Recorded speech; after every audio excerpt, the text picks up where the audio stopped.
What have you been up to this week?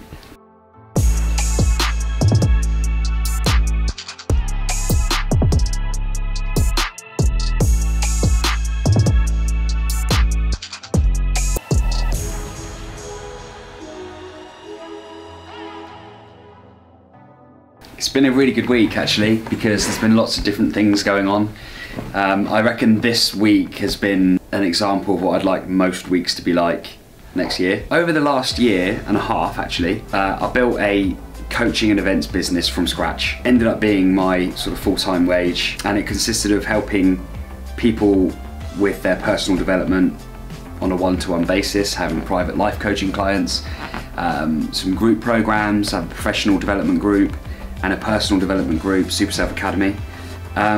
And as well as that, the Super Self Summits and the Super Self Retreats, right? But what I know is that next year is going to be very much about speaking events, very much about getting in and doing training with businesses and professionals and groups privately. As well as that, I spoke this week at Franchise Fest, which was up just past Coventry at Franchise Fest, which I'm really looking forward to. I will be on first on a 2-day event. I don't think I've ever been on first ever, so that would be interesting. I'll be talking about transforming challenge into confidence, and I'll be setting it up specifically for the audience who are all either franchisees or franchisors, or interested in becoming one or the other. So I'm really looking forward to it. It's completely a business event with people, again, that I've never probably met before, or probably never even heard of me before, which is happening more these days, which is really exciting. Best case scenario would be people are starting their 2-day experience with a lot of energy and positivity, with open minds. That's, I think, why I'm first, just to keep, you know, everybody in this great energy, ready for the rest of the day's training, 2 days. So that's the first thing we got. That's on Wednesday, and then Thursday I am co-hosting the Inspire Awards again, which is going to be great. I did it last year, and the year before that I was a winner of one of the awards, which I think is that, yeah, Young Business Person of the Year over there on the shelf. So I get to basically read out the nominees, then there's a video played, then I announce the winner. I do it with a lady called Felicity. We take it in turns on the awards. They come up, do the handshakes, do the photos, and off they go. And it's a great event. I really enjoy it. I'm looking forward to doing a bit of networking as well. So it's gonna be good, yeah, I'm looking forward to it. I take the speaking very seriously. I see it as my sport or my art. Just like anyone who was doing what they do, an athlete would take it seriously when they go to play, an artist would take it seriously, a musician would take it seriously. I used to do it as a bit of like fun and a bit of a thing that I can also do, whereas now I'm stepping into a mature approach to this. This is my profession. I'm getting paid very good money now to do this, so I'm evaluating my feedback all the time. I'm asking questions, I'm asking people to tell me what they liked about my talk, what they think I could do better, because I want to be the best. I want to be the best. For the record, I got turned down by a speaker bureau this week as well.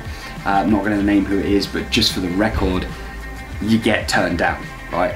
I know I'm going to do this. I know that this is going to be what I'm like known for, I suppose. The TEDx talk is coming out soon. I mean, so much is going on, George. I watched the TEDx talk. I got sent the link.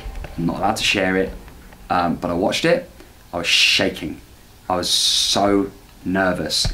Kelly was sat with me. I was sat like this. I was shaking like that, watching this thing, because I'm so nervous about like what it is. I want to make sure that I've done it justice. I want to make sure that it was as good in reality as it was in my head. And Kelly was like looking at me. She was like, "Why are you sat like that?" I'm like, "Because it's comfortable." She's like, "It doesn't look comfortable."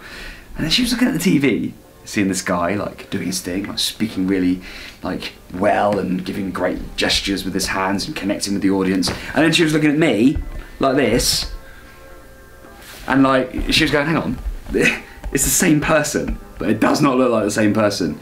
But it's because I take it really seriously. This is my thing. You know, it's coming up to the end of November. This time last year, I did a talk. I'm just looking up there because I'm looking for the picture, but I've taken it down. And there's a reason I've taken it down. I did a talk in front of about 500, 600 people at an event, which I thought was like the best thing I could ever do. And that was about this time last year, and as soon as I left that stage, I knew that that wasn't the best thing that I could do, and I realised a few very important lessons about my own journey in speaking. And from a personal perspective, sitting here now a year on, knowing that I've had a phenomenal year with speaking, I smashed the Best You Expo, 2 stages, 2 talks, great feedback, like one of the most popular sessions. From that, I managed to allow myself a TEDx talk, which I've recently done, obviously. I had my biggest corporate speaking events that I've done this year for LV, which were incredible, great experience. The Inspire Awards coming back there, obviously. I've done a few smaller workshops as well, which I've been brought in to be involved in as a multi-speaker event. I'm very excited about next year. Speaking for me is great because it allows me to make a difference to multiple people at a time in a really powerful, impactful way that you can only get when you're in person. And I know that whenever I'm in a room when people are on the receiving end of one of my talks, because of the amount of care, the amount of attention I put into them, I know that they then go and live in a slightly different way as a result of what I say, and that always helps them out in the long run. They always tweak things, they change the way they think, they operate in a slightly more positive way, and that really powers me up, and I know that that's why I'm going to be doing this more next year. So, mate, it's been a great week. And also, there's some really interesting things going on.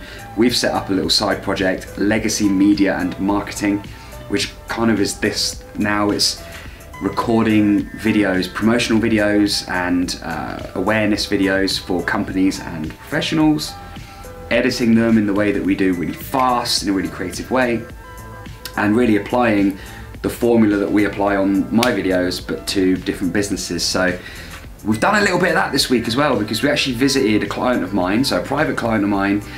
Been working with him for about 4 months. Very successful business person, extremely humble guy, very great, super guy. We went to his house, he invited us in, and we interviewed him. Jordan and I went in there, we asked him a few questions, he told his story, we set it out in a really mature way, in a really creative way as well. And we've got something really special there.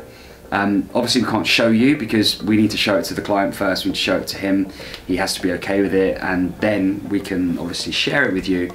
But there are some really important, valuable lessons shared in there about business and about life and about failure. And I love getting in and picking out the things that make people who they are, the things that make people successful. So we're going to be doing more of that, I hope. Getting in, doing interviews, doing interesting interviews, whether that's here or whether it's on the podcast or whether it's going in and doing it on location. We got some really interesting stuff going on here. I think it's very rare, and I honestly think the things that hold us back is just not really giving it justice and believing in how great it really is. And I guess if you're watching this now and you've got things that you are interested in, that you think you're good at and you think are exciting for you, you should absolutely pursue them. You should absolutely pursue them, because perhaps inside of that there's something that you're supposed to do, there's something that you are meant for, but we let the limits come in and stop us from doing that. It even happens with me. So we're taking those limits away consciously. That's what you have to do, and we're doing that with Legacy Media and Marketing. That's coming out. It's going to be very exciting. Thank you so much for watching. It's been an exciting week. We're gearing up now for December, so there'll be lots of Christmas related activity going on. The events calendar is finished now for me for the year, which is why I'm reflecting a little bit here. And if no one's watching, at least I will be able to watch this in 2 years' time, when I can look back and say, yeah, that's where it all started with the speaking. So thanks for being here. Have a great day.